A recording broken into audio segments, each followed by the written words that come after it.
नमस्कार मैत्रिणींनो, style with सीमामध्ये आपलं स्वागत आहे।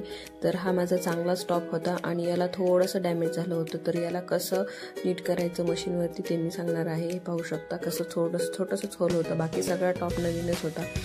तर आपण काय करायचं, सेम थ्रेड मॅचिंगचा धागा घ्यायचा, जेणेकरून आता हे दोन धागे होते याच्यामध्ये थोडंसं कन्फ्युजन होते, पण हा येलो थोडासा लेमन येलोमध्ये मॅचिंग होत होता।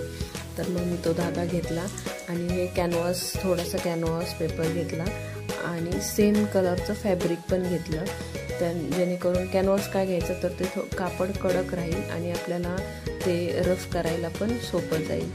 तर मग मी आता हे तुम्हाला रफ करून दाखवणार आहे। जिथं आपला डॅमेज आहे ड्रेस तिथं ते कॅनव्हास आणि ते फॅब्रिक लावायचं खालच्या आतल्या साईडने आणि मशीनला व्यवस्थित ते घ्यायचं, आपल्याला जसं सोपं पडतं तसं।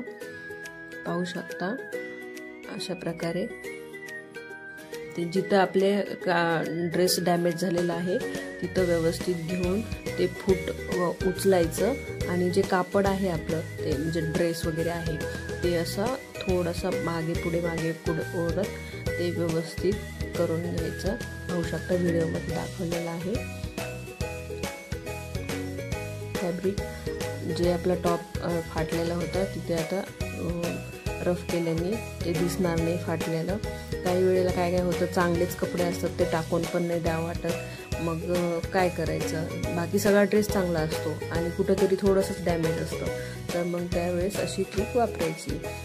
ओळखायला पण येत नाही, यूज पण होतो आणि टाकून पण द्यायची गरज नाही, चांगले कपडे वाया पण जात नाहीत। म्हणजे अजिबात ओळखायला येत नाही, थोडंसं जरी डॅमेज झालं तरी ते आपण यूज करू शकतो। तुम्ही पण ही ट्रिक नक्की वापरा, जेणेकरून तुमचेही कपडे वायाला जाणार नाहीत आणि तुमच्या टेलर मैत्रिणींना हा व्हिडिओ शेअर करा, म्हणजे त्यांना पण ही ट्रिक यूजफुल राहील। कसं थोडंसं डॅमेज असेल तर ते कसं परत वापरात आणायचं आणि त्याला कसं यूज करायचं हे असं रफ करून घ्यायचं आणि जे एक्स्ट्राचं कापड आहे ते कट करून टाकायचं। तसं तर नाही कट केलं तरी चालतं, कारण ते आतल्या साईडनी राहणार आहे, त्याचं काही प्रॉब्लेम नाही। तर मी आता हा टॉप परत यूज करू शकते। पाहू शकता छान झालेला आहे, म्हणजे टाकून द्यायची गरज नाही। व्हिडिओ शेवटपर्यंत पाहिल्याबद्दल थँक्यू। तुम्हाला जर माझा व्हिडिओ आवडला तर लाईक करा, शेअर करा आणि सबस्क्राईब करा। सबस्क्राईब करायला फुकट आहे। धन्यवाद।